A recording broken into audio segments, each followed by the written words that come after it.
Where have you been? Man, I've been recovering and just staying focused, just trying to like stay fight ready, you know, and improving also. Has it been hard not being able to fight for almost fucking two years? Man, I'd be lying to say it wasn't. You know, it definitely was. It was tough, man. It was tough. I just couldn't. I just had to keep my faith high and just keep pushing forward. It was trials and tribulations, and I appreciate every moment of it.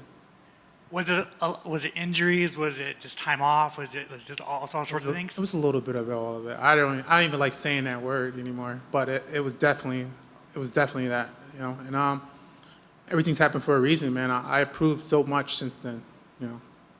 Um, when they give you the name Themba Gorimbo, did you know who he was at all? Oh, I've seen him fight. Yeah, I knew who it was. What do you think of the matchup?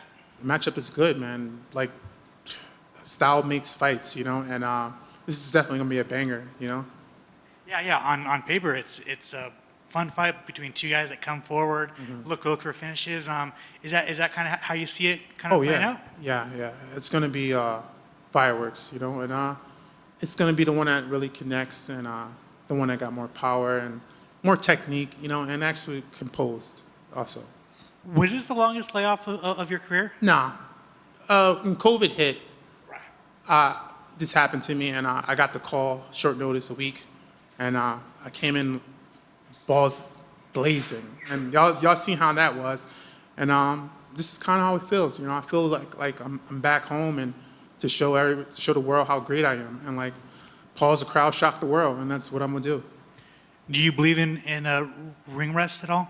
Nah, nah. Did did I just tell you like when COVID hit? Wasn't that like two? It was like 2 years and a half, and you know I came ready, and that's how I feel. I feel even way better than that right now. So obviously, not fighting sucks, but you were in the gym getting better, right? Exactly, getting better and better, and like just tightening up my craft like no other. Like I'm so amazed, and not just like physically, mentally. It's in a different level. How does that, I guess, make you feel going into the fight, having a good mind, a healthy body? Like, are you just kind of like a Jeremiah 2.0 in a way?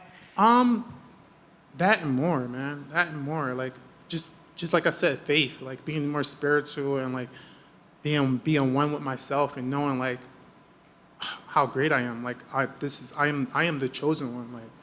Like I don't have this power for no reason. Like you know.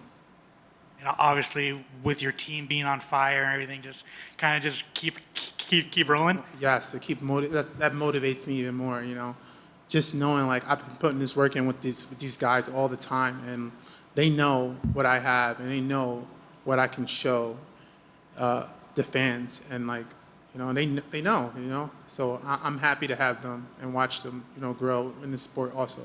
Speaking of your team, were you surprised with Sean getting matched up with Michael Morales? Nah. Like Sean said, he's gonna have to fight these guys anyway, and Sean's always ready and grinding, so he's gonna dominate that fight. How do you get your hand raised on Saturday? I get my hand raised any means necessary. Like I'm gonna submit him. I'm gonna knock him out. I'm gonna break him. Yeah, I'm coming home with that dub. And then just kind of looking forward, obviously you got Themba ahead of you or the Saturday, but are you looking to be a lot more active next year? Yes, sir, man. If I can fight next week, I would. You know, I want to like get in and get out, and then like call my shot, start talking my shit, and yes, get it popping. Good luck. Thank you, sir. How much of this time away was spent on the mental side of things as well as just the physicality? You talked about coming with a better mindset as well as the physicality. How much of that time was spent focusing on the mental side of this game? 50-50, man. Like when it first happened, all the stuff that first happened, of course, like I'm human. Of course, I'm gonna have my ups and downs and like my doubts. I just had to like, just stay like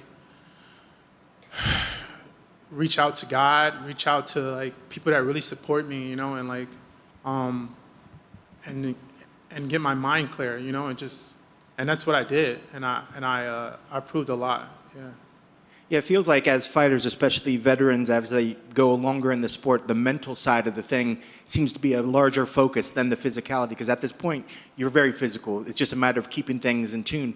But do you agree that as you go along in this game, the mental focus is maybe a bigger focus of what the fight preparation is? Yeah, absolutely, man. And it's like, sometimes if you don't have everything lined out and mapped out, like eating the right things. Like if you're not eating the right things and you're like your hormones are all messed up, and it also messed up with your mind, and your focus is not going to be right. Your motivation is not going to be right. You're like, what's wrong with my body? And it's because you didn't treat your body like a temple. And once you started getting that and knowing, listen to your body and treat your body like a temple, everything will fall in line. And then, yeah, like you checked out every box. And I think with the mental focus, you're able to take wins and losses better than others. You know, and other times somebody could say, hey, you're coming in here on a 2-fight loss. You might feel pressure. Yeah. Do you feel any pressure coming into this? Not really, man. Like I said, I'm grateful for every moment. I'm grateful for every win, every loss, because I learned from everything in life. And that's just life, you know? You can't let things drown you out. You got to keep swimming until you reach the top or reach your goal or reach, your destination, where you want to be next. And my last fight, I didn't lose. I got burned by the judges, but I left it to the judges, so I lost. I fought that fight with a broken hand. I broke my hand in the first fight round, and I couldn't grapple. It was like grabbing clay. But who can go rounds? Who could finish a fight? I mean, go to a decision with a broken hand? Not a lot of people. So I learned from that, and I just take it and keep striving, keep moving. I was going to say you could almost take that as a huge positive, because you prove to yourself that you can have serious adversity and move on and still finish a fight when a lot of people would tap out or say, I don't want to continue. Yeah, exactly.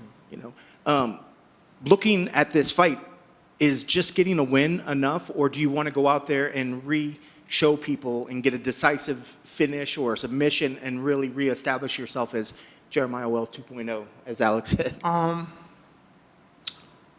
So I'm not trying to do too much to flood my brain.